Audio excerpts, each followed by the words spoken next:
So today we're going to be in the book of Numbers, chapter number 2. Numbers chapter 2.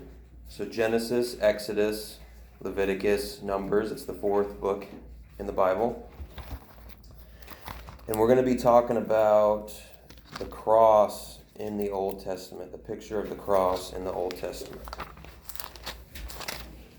So there's chapter 2. So there's a lot of people today, even amongst certain Christian sects, and I use the term Christian pretty loose there, like the Jehovah's Witnesses, and there's sects called like the Nazarenes and like these weirdos out there and stuff like that who deny the cross today. And they say that maybe the cross was a different shape, because in the Roman government at that time when Jesus was crucified, they did have other shapes. Like there was maybe they had like an X where it was two logs kind of like that, and you're kind of strung out like that, or maybe it was like just a log in the ground, or it was just on a tree. There are different shapes that were used, but they try to say that Jesus wasn't really crucified on a cross and that he was crucified on a tree. And I hate to break it to you, but a cross is made out of a tree, right? It's made out of logs, right? And I'm going to prove today from the Bible that the cross is a Christian symbol, because there's a lot of atheists even today that say that Christians have stolen the cross symbol from pagan religions and things like that, and it's not really truly a Christian symbol. But I'm going to show you today from the Bible, from the Old Testament even. Yes, sir. Good morning. How y'all doing? Good. How you doing? Pass these out, and you'll need one for everyone that's going to be going with y'all on the. You want to jump? I'm not going to. Are you going to go? We might be. I'm not Okay. sure. You and Frank. She might go. Okay. Y'all all need to, even if you don't jump, this is just a little waiver to let us know So we if you want to go. Okay. Yeah, sure. Is this from the actual place, or is this? No, this is from This is us, for you to go to the actual place. Okay, gotcha. When you read that, there's some big words we'll go through. Just sign your name. You don't need to read it. That's it. You can trust us. Yeah. All right. Yep. That should be fun. Can't say if I do end up going. I guess I kind of have to, but if I do end up going, probably not going to be doing much jumping either. But maybe Ruth will enjoy it or something. I don't know. But so a lot of people will attack the symbol of the cross today, right? They say it's not really a Christian symbol. We kind of just adopted it. We stole it. And these kind of things, and we stole it from Egypt because they have that Ankh symbol, and we stole it from other pagan religions and different things like that. But I'm going to prove today from the Bible, from the Old Testament, that the cross is actually truly a Christian symbol, even from the beginning, right? So we're in Numbers chapter 2. We're going to read Numbers chapter 2, and I'm just going to be honest with you. This is one of those chapters that you read in the Bible that seems incredibly boring. Okay, so just get ready for that. It seems a little bit long. It's really boring. There's a lot of numbers, and there's a lot of repeating the same kind of thing over and over again. But I'm going to show you how it's actually super interesting. And this is, again, one of those examples like a few weeks ago when we did part at the hoof and chew at the cud. How it seems like it's a boring passage in the Bible, something I can just skim through, just skip over it. But I'm going to show you how important it actually is, right? So it actually is super interesting. But it's going to seem boring as we read it, okay? All right? So we're in chapter number 2. The Bible reads, "And the Lord spake unto Moses and unto Aaron, saying, Every man of the children of Israel shall pitch by his own standard with the ensign of their father's house. Far off about the tabernacle of the congregation shall they pitch. And on the east side, toward the rising of the sun, shall they of the standard of the camp of Judah pitch throughout their armies. And Nahshon, the son of Amminadab, shall be captain of the children of Judah. And his hosts and those that were numbered of them were threescore and 14,600. And those that do pitch next to him shall be the tribe of Issachar. And Nathaniel, the son of Zuar, shall be captain of the children of Issachar. And his hosts and those that were numbered thereof were 54,400. And the tribe of Zebulun and Eliab, the son of Helon, shall be captain of the children of Zebulun. And his hosts and those that were numbered thereof were 57,400. And all that were numbered in the camp of Judah were 100,000 and fourscore thousand and 6,400 throughout their armies. These shall first set forth. On the south side shall be the standard of the camp of Reuben, according to their armies, and the captain of the children of Reuben shall be Elazar, the son of Shadur, and his hosts, and those that were numbered thereof were 46,500.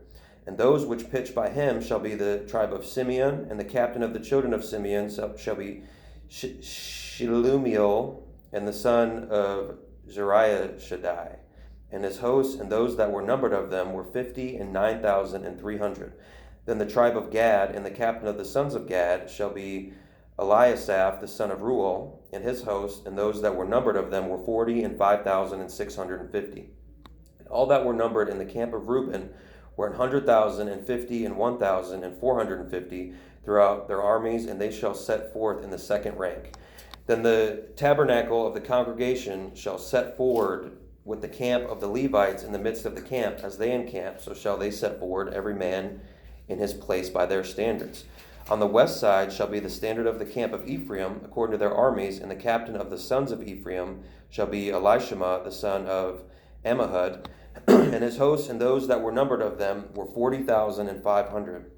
And by him shall be the tribe of Manasseh, and the captain of the children of Manasseh shall be Gamaliel, the son of Pedahzur, and his hosts, and those that were numbered of them were 32,200. Then the tribe of Benjamin, and the captain of the sons of Benjamin shall be Abidan, the son of Gideoni, and his hosts, and that were numbered of them were 35,400. All that were numbered of the camp of Ephraim were 100,000, 8,000, and 100, throughout their armies, and they shall go forward in the third rank. The standard of the camp of Dan shall be on the north side by their armies, and the captain of the children of Dan shall be Ahiezer, the son of Ammishaddai, and his hosts, and those that were numbered of them were 62,700. And those that encamp by him shall be the tribe of Asher, and the captain of the children of Asher shall be Pagiel, the son of Achran, and his hosts, and those that were numbered of them were 41,500. Then the tribe of Naphtali, and the captain of the children of Naphtali shall be Ahira, and the son of Enan, and his hosts, and those that were numbered of them were 53,400. All they that were numbered in the camp of Dan were 100,050 and 7,600.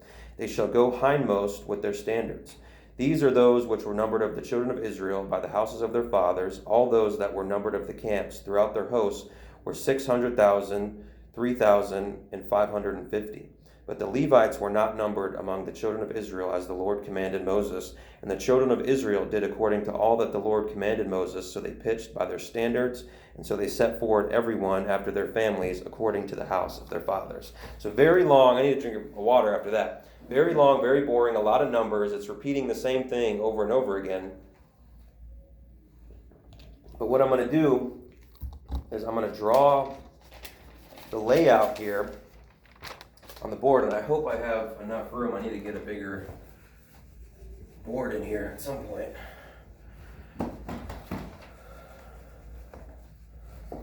Okay. So in the center of this camp, of the layout, right, is the tabernacle. And we're going to talk about the tabernacle next after this, right? So I'm just going to put a T in there. There's the tabernacle. And then around the tabernacle, make it a little bit smaller even. Small board here. So let's say this is the tabernacle here. And then around the tabernacle, you kind of have the Levites, which is the priest class. So you have three different groups of Levites around here, and then you got Moses and Aaron and his sons. And basically, they're the people that work in the church, right? That's why we tithe, right? You give 10%. Tithe means tenth.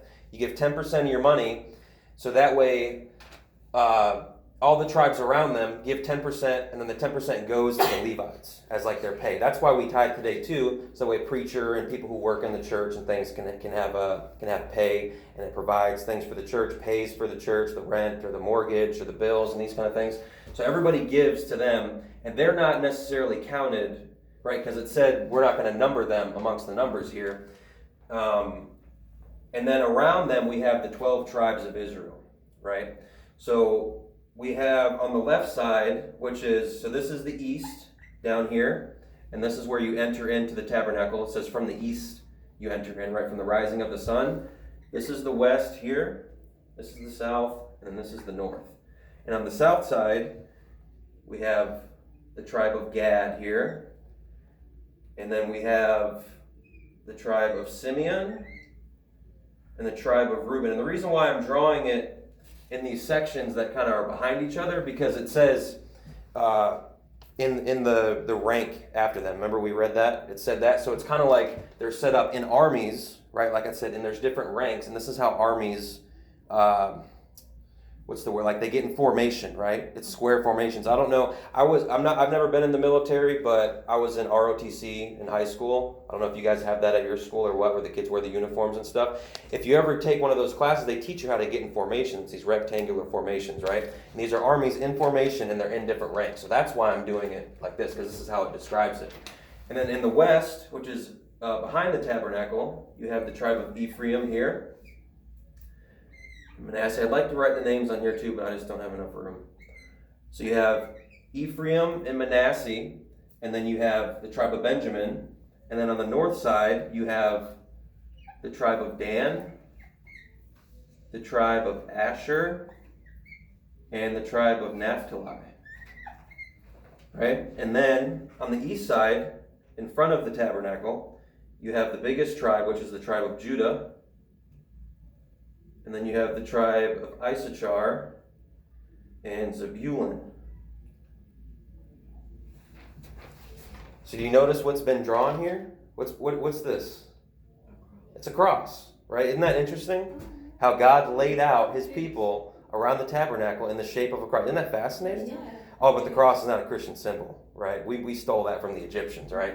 No, they came out of Egypt, and God... and there's even symbolism, and even that's a little deep for me. I'm kind of still diving deep into that, but there's even symbolism with this and with the tabernacle that applies to the Garden of Eden. Like, this is a biblical symbol that God created, right? And this is a picture of Jesus Christ, right? And that's what's so crazy about the children of Israel, how they're literally living in a cross formation, right? God is dwelling amongst them in the tabernacle. God is showing them all these symbolisms and the burnt offerings and the sacrifice, animal sacrifices. That all these different things are symbolic of Jesus Christ.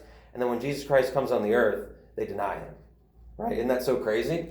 But this is just fascinating to me that it's literally laid out like that, right? And even when you add up all these different tribes, the tribes on the sides, both of them are about 160,000. And I think the one on the top here is like 106,000, 108,000.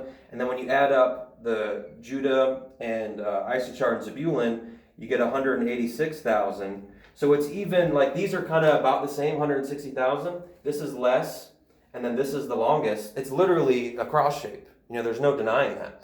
And something that's really cool about the tribes on the east side here, they're set on the east side toward the rising of the sun, the Bible says. In verse number 3, on the east side toward the rising of the sun shall they, the standard of the camp of Judah, and Issachar and Zebulun, right? And the rising of the sun is symbolic for Jesus Christ's resurrection, right? So every morning we have a picture of Jesus Christ, and this is where you enter into the tabernacle, is on the east side. This is where the door is right here. You go in this way into the outer curtain, and that's also symbolic for our Christian journey, because our Christian journey begins with the resurrection of Jesus Christ and with our resurrection, right? We're born again. So it's just there's just a lot of symbolism. I'm sure there's even stuff in here that it's going over my head even.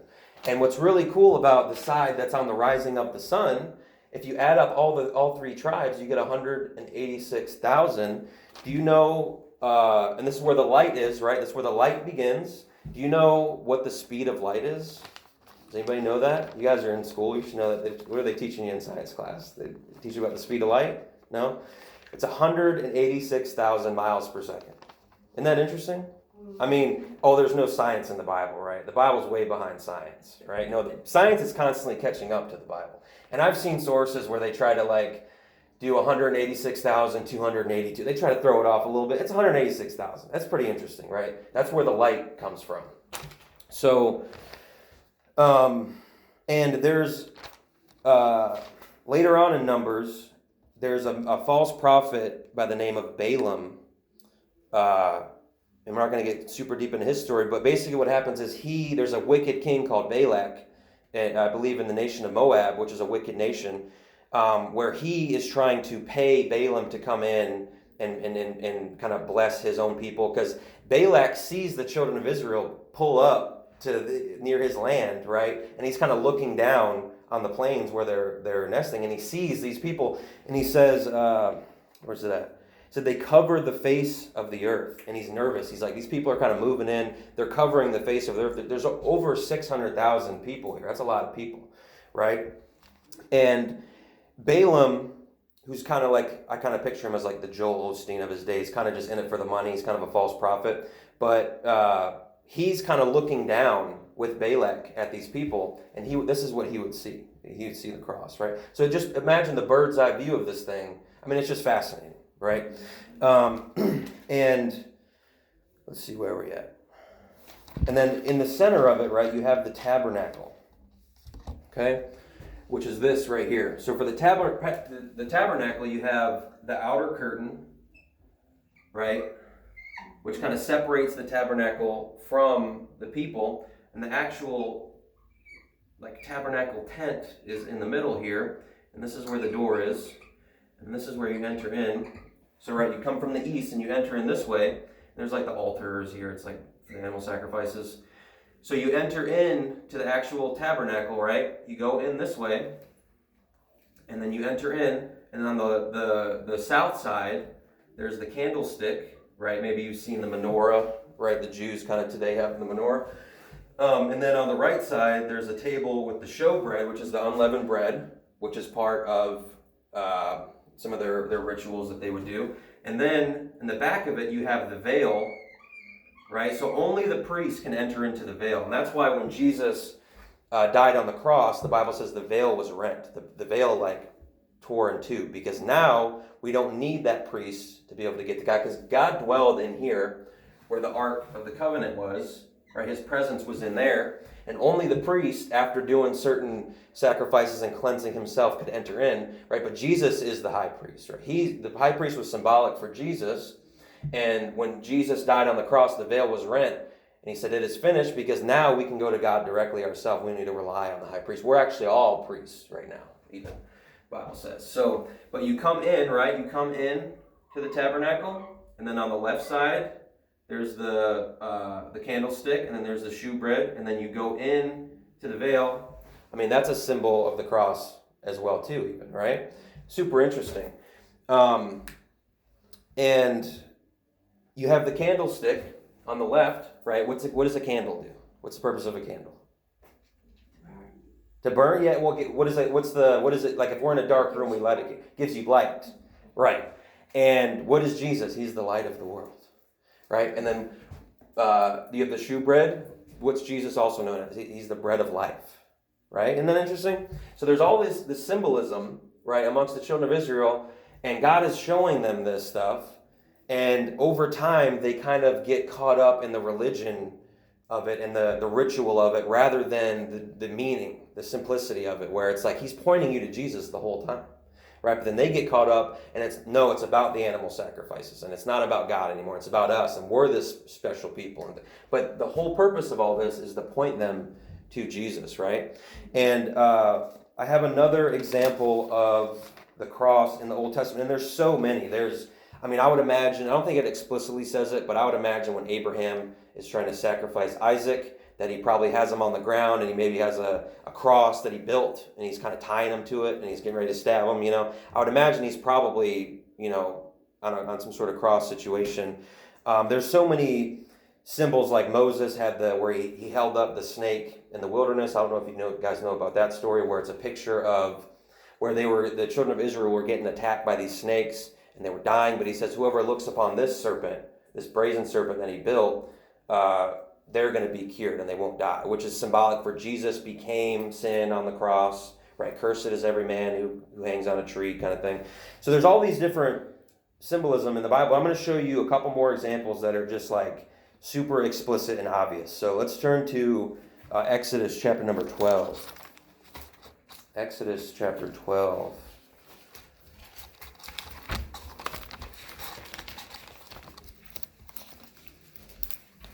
We're going to start in verse number 5, Exodus 12:5. Genesis, Exodus.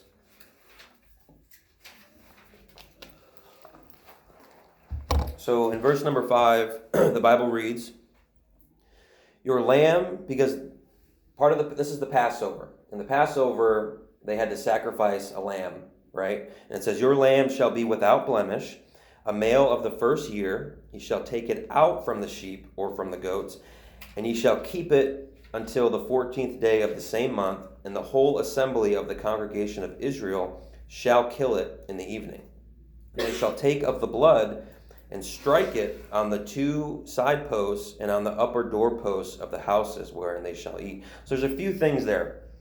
So it says, your lamb shall be without blemish, right? And Jesus was sinless, right? He's the lamb, and he's without blemish, he's without sin. And that's the only way that sacrifice that he made for us was just, because he was without sin. He didn't deserve the punishment. We deserved it, but he took it for us. He's that lamb without blemish, right? The male of the first year, right? He's the first and the last, the beginning and the end, the Alpha and the Omega, right? And he shall take it out from the sheep, it says in verse 5, which I find interesting as well too, because he had to be born amongst his people, and then he had to be taken out of them, right? And it says, in the whole assembly of the congregation of Israel shall kill it in the evening. And that's also what happened with Jesus Christ, where he was sort of rounded up by his own people, and the whole congregation was there, and they were scourging him, and they were spitting on him, and pulling his hair out of his face, and these different kind of thing. They put a blindfold on him, and they were smacking him, and they're like, who's, like, if you're God, who smacked you, kind of thing. Like, you should know, like, just horrible things. And I just find it super interesting that it says the whole congregation of Israel shall kill it in the evening. I'm actually working on a sermon right now where I'm going to call it the rehearsal, where it's kind of like these sacrifices are kind of rehearsing the scourging and the crucifixion and the resurrection and these kind of things.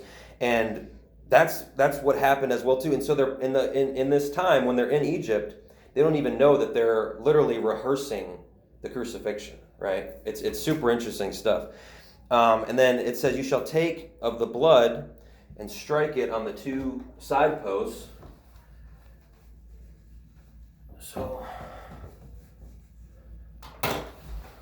let's draw a door here.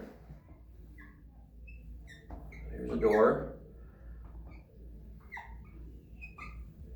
Right, and this is like the door frames, is what I'm imagining. So it says, strike it with the blood on the 2 side posts, right? So we're striking it here, striking here. And I used to think that, and the preacher pointed this out recently, that I always kind of picture them just like painting the blood, but it says strike. And that's what they did with Jesus too. They struck him with whips and things like that. So you're supposed to take the blood and strike it on the doorpost, right? On the side, 2 side posts it says, and then on the top post above the door.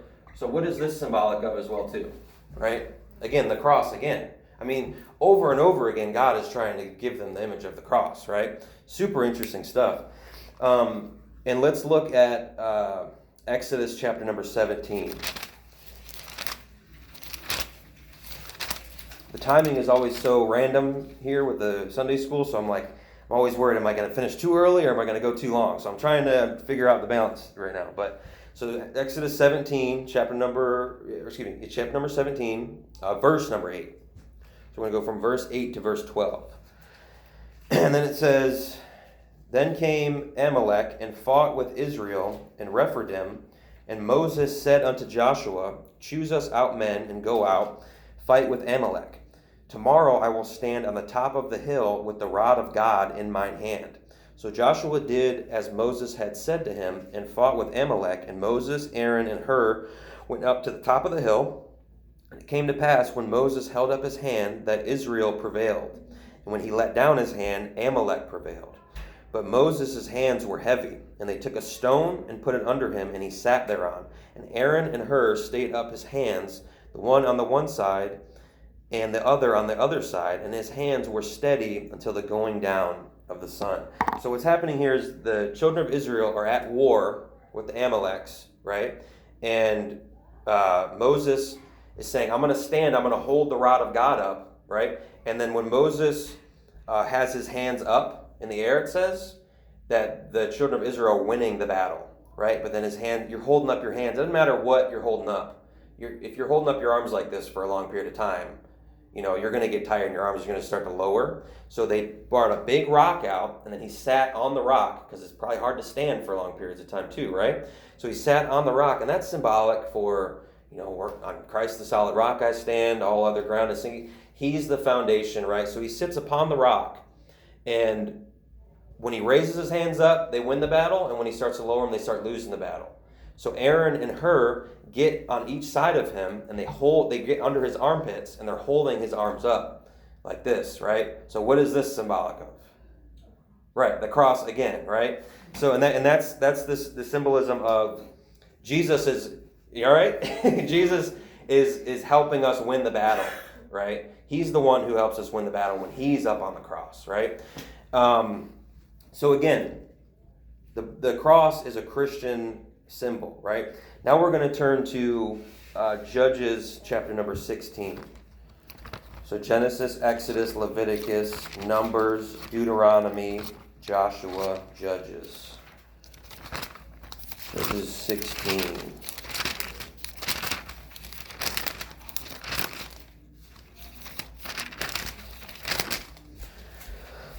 So we're going to start in verse number 23, Judges 16:23. Might have moved a little bit too fast. Let's try to slow down a little bit here. So in verse number 23, so basically what happens here is this is the story of Samson. Maybe you've heard the name Samson and Delilah. That's kind of a famous story in the Bible, right? And Samson ends up getting captured by the Philistines, which is a wicked nation. And that's actually the same nation that Goliath, David and Goliath, maybe you're familiar with that story, the same nation he comes out of. It's a wicked nation that's constantly at war with God's people. And at this point, Samson has been captured, right? And they've imprisoned him. They've plucked out his eyes, and they've done a lot of horrible things to him. They put him on like a plow, I think, or a millstone or something, where they're treating him like an animal, and he's kind of working the plow like an animal. And at this point, they're getting ready to have a big party, and they're kind of celebrating that they've captured Samson, right? And if you start in verse 23, so they've chained him up, and it says, "Then the lords of the Philistines gathered them together for to offer a sacrifice unto Dagon, their god." And just because I think we're moving a little fast, I'm just going to stop on the Dagon part. So Dagon was a god that they believed in that was like a half fish, half man god. It had like the body of a man but the head of a fish. And if you notice, if you look at the Pope today with his big goofy hat, right, it kind of looks like a giant fish head in a way. So the Dagon and these false gods are still kind of working today in a lot of these false religions. And maybe you've seen the symbol of the Jesus fish. You know what I'm talking about? Where a lot of people put that in their cars and things like that. But God said, and I'm not trying to get too deep in on this, but God said, specifically about idols, like don't make a metal bird, don't make a metal fish, right? And then Christians today will and they'll have that Jesus fish symbol on their cars oftentimes, this metal fish.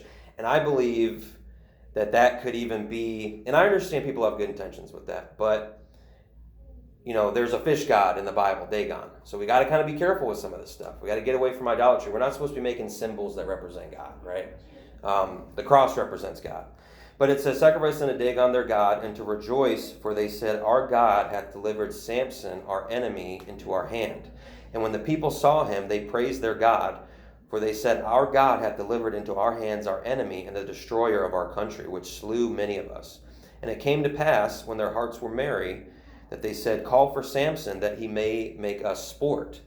And they called for Samson out of the prison house, and they made them sport, and they set him between the pillars." So this is like, all right, there's a couple more minutes here. So this is like entertainment for them. They're kind of chaining this guy up, and they're torturing him, right? And this is sport to them. And it said, "Set him between the pillars. And Samson said unto the lad that they held him by the hand, Suffer me that I may feel the pillars thereon the house standeth, that I may lean upon them. Now the house was full of men and women, and all the lords of the Philistines were there. And there were upon the roof about 3,000 men and women that beheld while Samson made sport. And Samson called unto the Lord and said, O Lord, remember me, I pray thee, and strengthen me, I pray thee, only this once, O God, that I may be at once avenged of the Philistines for my 2 eyes. And Samson took hold of the 2 middle pillars, upon which the house stood, and on which it was borne up, of the one with his right hand, and the other with his left. So they chain him on these two pillars, and these two pillars are literally what's holding the house up. These are very important foundational pillars, right? And Samson is chained up on there, and he's got his right hand on it, and he's got his left hand on it, right? And he was known for having like superhuman strength, right? And basically what he's doing is he's now leaning on the pillars, and then he's pushing them to the point where the pillars break down, and then the house collapses on everybody. And it says it was full of men and women, and all the lords of the Philistines were there. So all the important people were there. Was this big giant party for the Philistines. He breaks down the pillars with his hands, and then the whole house collapses. Everybody in there dies, including him, right? And so he dies with his hands stretched out, right? Just like how Jesus died. And that's also symbolic for Jesus in the sense that he died with his hands out for us, and he saved his nation by killing off all these important Philistines, right? And then interesting, so the cross is a biblical symbol since the beginning, right? All these things that I showed you just completely debunk this argument that atheists and like weird Christian sects make today where the cross is not a Christian symbol. The cross is under attack today, and the cross is what saves us, right? Jesus' sacrifice on the cross, it's very important, right? The symbolism of the cross because of all these things that I showed you. So does anybody have any questions or concerns about